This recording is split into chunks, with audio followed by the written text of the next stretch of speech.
కర్నూలు జిల్లా ఎమ్మిగనూరులో Shri Ganesh hybrid seeds దుకాణం ముందు రైతులు ధర్నా చేపట్టారు. పెద్ద కాడబూరు గ్రామానికి చెందిన దాసరి శ్రీనివాసులు 2 ఎకరాలు కౌలుకు తీసుకుని మరో రైతు క్రాంతికుమార్ 1 ఎకరాలో గణేష్ హైబ్రిడ్ దుకాణంలో పుచ్చకాయ విత్తనాలు తీసుకుని పంటను సాగు చేశాడు. అయితే 90 రోజులైనా పంట చేతికి రాక కనీసం పంట పూత కూడా రాకపోవడంతో రైతులు మోసపోయినట్లు గమనించారు. దీనిపై దుకాణ యజమానులకు వ్యవసాయ అధికారులకు ఫిర్యాదు చేసినా పట్టించుకోకపోవడంతో ఆగ్రహించిన రైతులు కొంతమంది రైతులతో కలిసి గణేష్ హైబ్రిడ్ దుకాణం ముందు చిన్న పుచ్చకాయలు వేసి ఆందోళన చేపట్టారు. అనంతరం రైతులు మాట్లాడుతూ నకిలీ విత్తనాలు ఇచ్చి మోసం చేయడం దారుణమన్నారు. ఎకరాకు 80,000 పెట్టుబడి పెట్టామని పంట చేతికి రాకపోతే తమకు ఆత్మహత్యలే దిక్కవుతాయని తమను ప్రభుత్వం ఆదుకోవాలని డిమాండ్ చేశారు.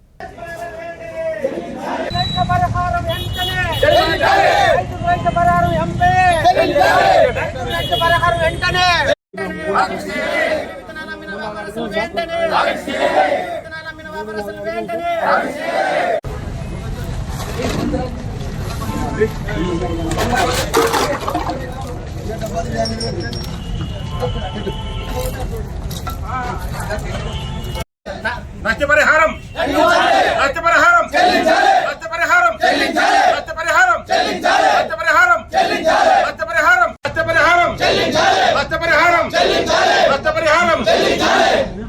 నష్టపరిహారం వెంటనే చెల్లించాలి. నష్టపోయిన రైతు అడుగుతుంటే మా దగ్గర ఏం చేయలేము, 5,000 ఇస్తాము, 4,000 ఇస్తాము, 9,000 ఇస్తామని ఇరాపడ్డాం సార్.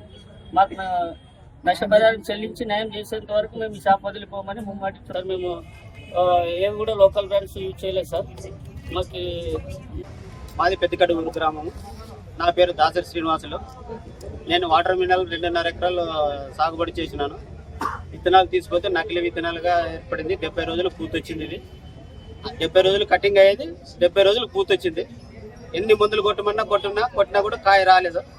అక్కడ ఒక సైడ్ నుంచి డేట్ కొద్దిగా చెట్లు చనిపోకుండా వచ్చినాయి. నాకు ఏదన్నా ఆదుకోవాలని మాది పెద్ద కడుపుల గ్రామము, మండలం అండి. నా పేరు క్రాంతికుమార్ సార్, బొగ్గుల క్రాంతికుమార్. నేను ఎస్సీ కమ్యూనిటీకి చెందిన పేద రైతుని. అయితే నేను ఇక్కడ శ్రీ గణేష్ హైబ్రిడ్ సీడ్స్లో కలాష్ కంపెనీ వెరైటీ వచ్చి ఈజీ 2000 అనే వెరైటీ ఎంచుకోవడం జరిగింది. అయితే ఇప్పుడు నేను వేసి దాదాపు కంటే 80 రోజులు దాటిపోయింది.